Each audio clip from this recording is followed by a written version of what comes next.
جہلم شہیدوں اور جنگجوؤں کی سرزمین ہے۔ جہلم کی تاریخ قدیم بھی ہے اور خاص اہمیت کی حامل بھی، جو پاکستان کے ہر ضلع کو نصیب نہیں۔ اس شہر کو تاریخ میں کیا مقام حاصل تھا، اور جہلم کے اندر موجود وہ سمندر جو اب خشک ہو چکا ہے، اور اس کے علاوہ بہت دلچسپ معلومات جو اس سے پہلے یقیناً آپ نہیں جانتے ہوں گے۔ اس لیے یہ ویڈیو آخر تک ضرور دیکھیے گا، لیکن اس سے قبل مناسب ہوگا کہ نئے آنے والے دوست اس چینل کو سبسکرائب کرتے ہوئے بیل آئیکن کو ضرور دبائیں، تاکہ آنے والی مزید دلچسپ ویڈیوز آپ تک بآسانی پہنچ سکیں۔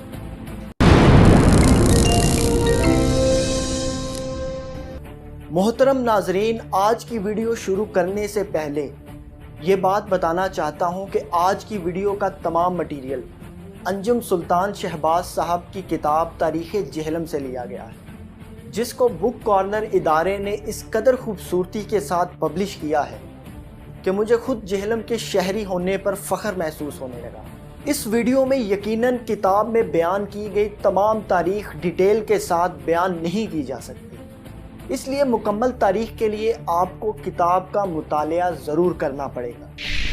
مستنصر حسین تارڑ صاحب انجم سلطان صاحب کے بارے میں فرماتے ہیں کہ کاش ہر شہر میں ایک انجم سلطان شہباز ہوتا، تاکہ وہ ہمیں پاکستان کے ہر شہر کے بارے میں اتنی خوبصورتی کے ساتھ بتا سکتا۔ قاسم علی شاہ صاحب فرماتے ہیں، یہ کتاب پڑھ کر میرے دل میں ایک تمنا اٹھی کہ کاش میں گجرات کی بجائے جہلم میں پیدا ہوتا اور میرا تذکرہ بھی اس کتاب میں ہوتا۔ اس لیے یہ کتاب ضرور پڑھیں اور ساتھ انجم سلطان شہباز صاحب کی صحت یابی کے لیے دعا بھی ضرور کریں۔ سرزمین جہلم کے اولین آبادکار ڈراوڈن تھے، جبکہ اس کے بعد کول بھی اس علاقے میں بود و باش اختیار کرنے لگے۔ جہلم میں ابتدائی قبائل ناگ کی پوجا کیا کرتے تھے۔ ڈراوڈن کے بعد آرین، کول، سنتال اور منڈا قبائل بھی انہی علاقوں میں آباد ہوئے۔ اس سرزمین کا نام کس طرح سے پڑا، اس کے پیچھے کئی روایات موجود ہیں۔ ہمارے ہاں ایک عام غلط فہمی یہ پیدا ہو چکی ہے کہ جہلم کا نام سکندر اعظم کے گھوڑے کے نام سے پڑا، لیکن اس بات میں کوئی صداقت نہیں، کیونکہ اس کے گھوڑے کا نام بیوک فالس تھا، جسے بیوسی فالا بھی کہا جاتا ہے۔ ایک اور روایت کے مطابق جہلم کا نام جلہم تھا۔ جل کا مطلب پانی اور ہم کا مطلب ٹھنڈا اور میٹھا۔ ایک روایت کے مطابق جہلم یونانی زبان میں ایک چھوٹا نیزہ نما ہتھیار کو کہا جاتا ہے، اور چونکہ یونانی سپاہیوں نے راجہ پورس کا مقابلہ انہی نیزوں سے کیا تھا، اس لیے اس مقام کا نام جہلم ہو گیا۔ بعض روایتوں میں اس کا نام جائے علم بھی یعنی پرچم کی جگہ موجود ہے۔ ایک اور روایت کے مطابق حضرت سعید بن ابی وقاص رضی اللہ تعالیٰ عنہ، جو حضرت سعد بن ابی وقاص رضی اللہ تعالیٰ عنہ کے بھائی تھے، انہیں دیگر صحابہ کے ساتھ چین روانہ کیا گیا، تو راستے میں جہلم شہر کے سامنے پہنچے تو چاند پوری آب و تاب سے چمک رہا تھا۔ اس کی چاندنی میں انہوں نے اس شہر کا عکس دریا کے جھلملاتے پانی کی سفید چادر پر دیکھا تو بے ساختہ فرمایا، ہاذا جہیلم، اور پھر ان کے یہ الفاظ امر ہو گئے، اور اس کی وجہ سے شہر کو جہلم کہا جانے لگا۔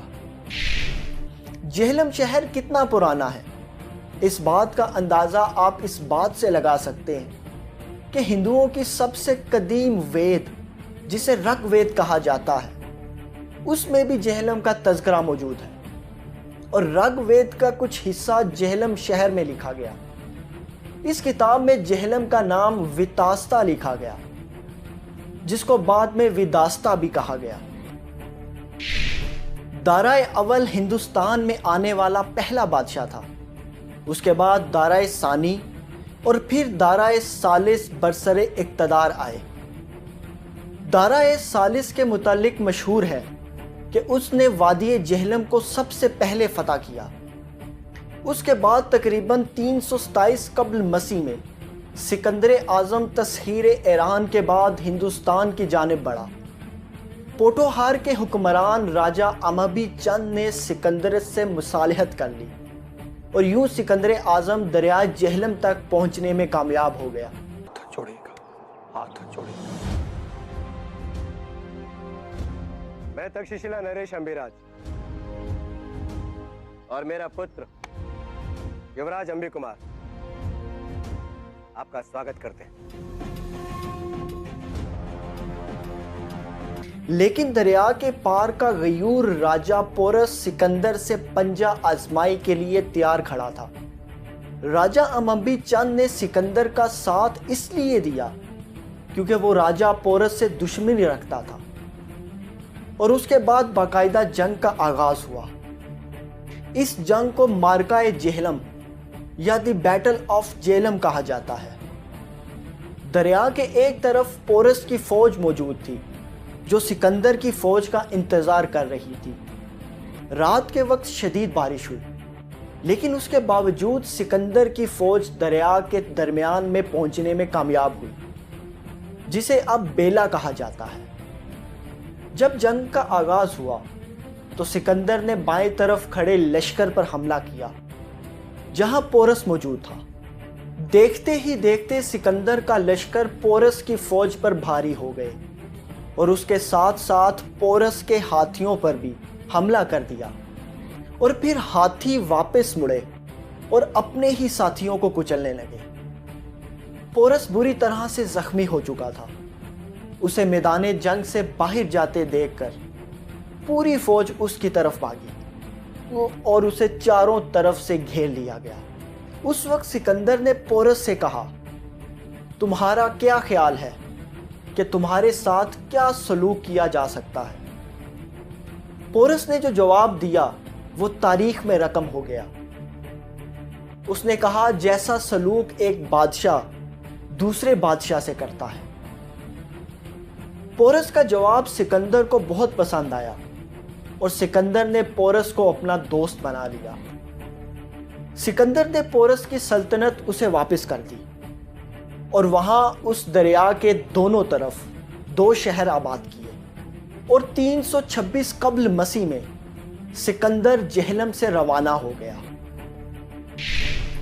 اس کے بعد سلطان محمود غزنوی بھی جہلم میں آیا اور اس نے بھی ٹلہ جوگیاں کے پہاڑوں میں جنگ کی۔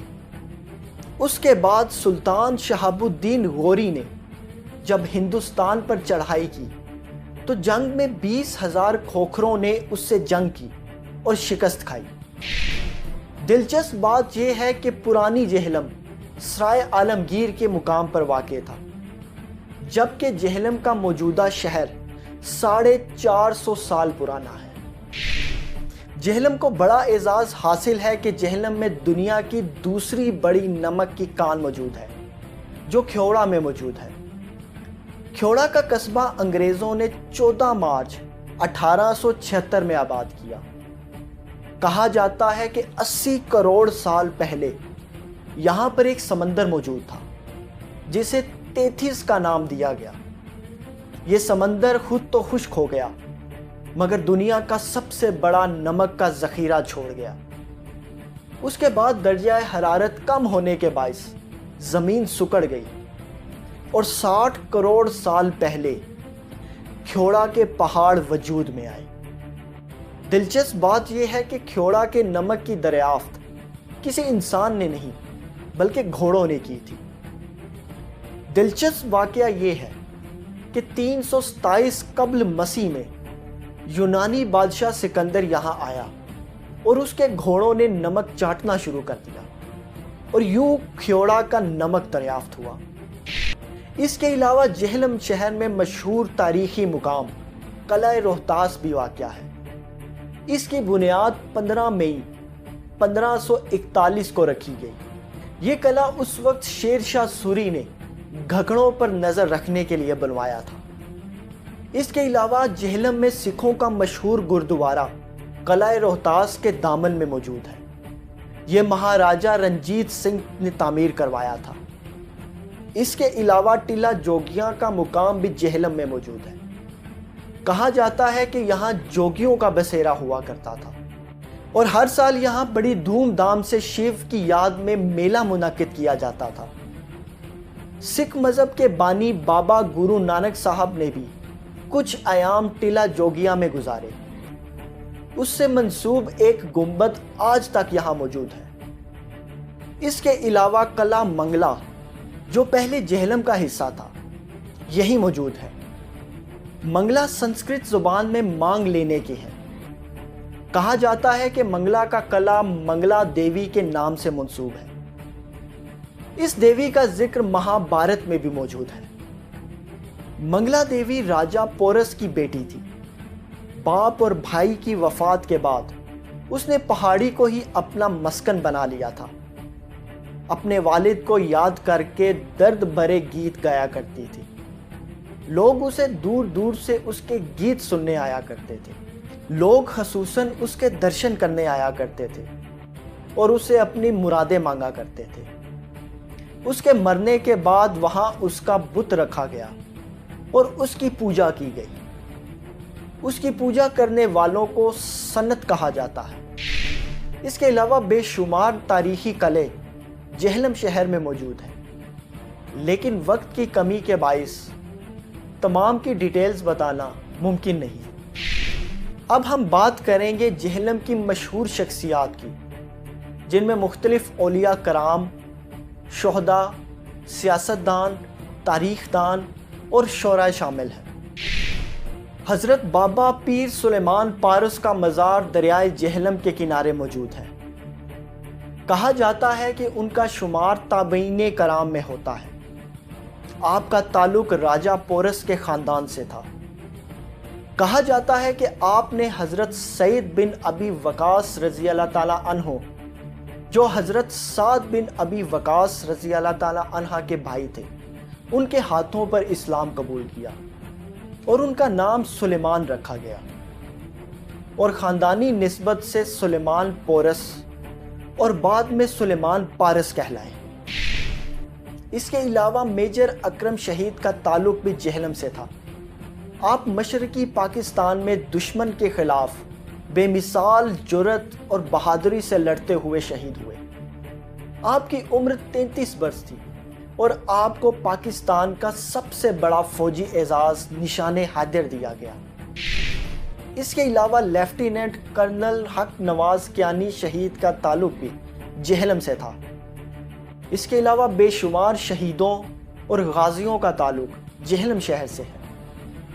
مزید جاننے کے لیے آپ کتاب کا مطالعہ کر سکتے ہیں۔ سیاسی شخصیات میں 2 بھارتی وزرائے اعظم کا تعلق بھی جہلم سے ہے، جن میں اندر کمار گجرال اور منموہن سنگھ شامل ہیں۔ اس کے علاوہ چودھری الطاف حسین جو سابق گورنر پنجاب رہ چکے ہیں، راجہ محمد افضل خان، چودھری فواد حسین اور راجہ اقبال مہندی مرحوم کا تعلق بھی جہلم سے ہے۔ جہلم کو ایک اعزاز حاصل ہے کہ بالی ووڈ کے مشہور شاعر، ہدایت کار اور فلم ساز گلزار کا تعلق بھی جہلم سے ہے۔ گلزار صاحب کی جہلم سے محبت کا اندازہ آپ اس بات سے لگا سکتے ہیں کہ حال ہی میں آنے والی ایک فلم جس کا نام حیدر تھا، جس میں گلزار صاحب نے جہلم کے متعلق ایک بہت ہی خوبصورت گیت لکھا جسے وشال بھاردواج نے گنگنایا۔